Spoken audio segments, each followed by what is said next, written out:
So today we're going to talk about garage doors and garage door openers. And one of the first things I'm going to show you is the photoelectric eyes that are down here. These are sensors that if anything is in the way, a pet, a dog, your car, the hood of your car, if anything is in the way, it is going to not let the door come down. Watch what happens when the door is closing, the other one, and the door is coming down, and my foot is going to, which could be your car, an animal, pet, anything, a child, because they can get seriously injured if not killed if this door comes down. So that is important. If it isn't working properly, it may have been bumped and may just need aligning. Now the other safety feature on garage door openers is right up there. You see those, they have adjustment settings. Sometimes they're buttons, sometimes they're little things that you can turn, screws, and that will adjust the pressure up and or down. Now, the way to test to see if your door is working properly, just take a 2x4 and put it underneath the door and have the door come down on it. When this door comes down on that 2x4, the door, it should hit the 2x4 and immediately go back up.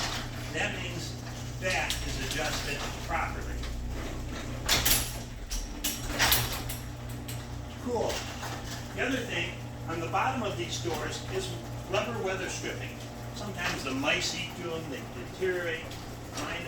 These are all good, but that's something you want to keep an eye on because it keeps the drafts and the snow from coming in. The last thing, well, not the last thing, but something else I want to show you is this cord. This is an emergency safety release. Jess, would you close this door one more time? Okay, and why the door is closing, I want you to look at the springs on the top of this door.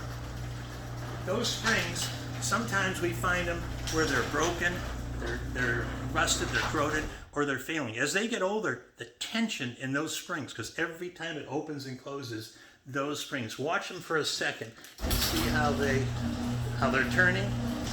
So what that's going to do is with time, they'll crack and this door will slam right down. Now, the last thing I want to show you is this. This is an emergency release so that if your power goes out, you can raise the door just by releasing this and going like this. And then when the power comes back on, just put that back and press the button and it'll catch at some point right about there. And that's how simple it is. One more thing, keep an eye on the bottom of the overhead garage door, the metal panel at the bottom. Look for rust and corrosion because sometimes it'll start rusting right through.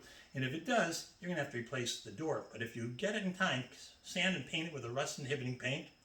And sometimes they can actually replace just that bottom panel. And that's your tips for today on garage doors.